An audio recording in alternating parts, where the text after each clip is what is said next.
The effects of Hurricane Ian are far from over as the task of rebuilding communities is expected to face complications from a battered supply chain. More on this, we have Yahoo Finance's Dani Romero. Dani, are people going to be able to get the building materials they need to just rebuild their lives? Yeah, that is a really big question. So it is going to be very difficult to start these rebuilding efforts. You know, the storm just really compounded the challenges that already existed, the ongoing labor shortages, as well as the material shortfalls. In Fort Myers, officials there say about 80% of structures need to be rebuilt. So to rebuild those structures, you're going to need materials like pipes, asphalt, as well as lumber. Now, lumber has been super volatile, the prices there, so we could see an increase in prices for lumber due to the destruction.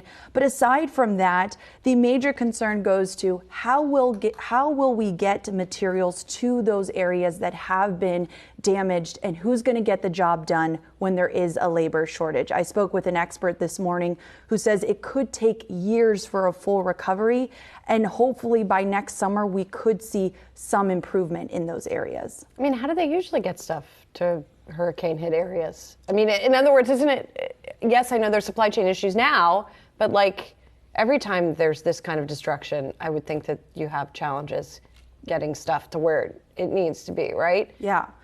Let's also talk about the effect on just consumer goods that come from Florida, I guess. Are we also going to see an effect on consumers in other parts of the country? Yeah, that's a really good question. Also, like you said, back to your point, there is always a domino effect when there is a natural disaster. Right. We saw last week that rail companies as well as port facilities in the southeast shut down, also reduced their operations. So from my contacts, from what I've heard, is that they have reopened over the weekend, and some are still even evaluating the impacts from the hurricane. But to Florida specifically, Florida is known for its oranges, its avocados, other fruits and vegetables. So we could see about a 10 to 20% price increase. That's what experts have told me. So really the ripple effects are going to be felt throughout. It's on an individual basis, but then it's also larger infrastructural concerns too about rebuilding. Is there any kind of timeline that we've even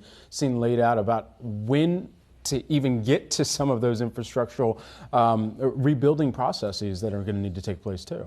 I mean, I haven't heard just yet, but like I said, the experts say that it could take about 6 months. Hopefully by next summer we could see some improvement. But again, it's getting those materials to those people and getting the labor to rebuild that. And they're still evaluating, I mean, along the coast of the impacts. Yeah, definitely. They still haven't even figured out the eventual toll of the storm for that matter either. Thank you, Dani. Appreciate it.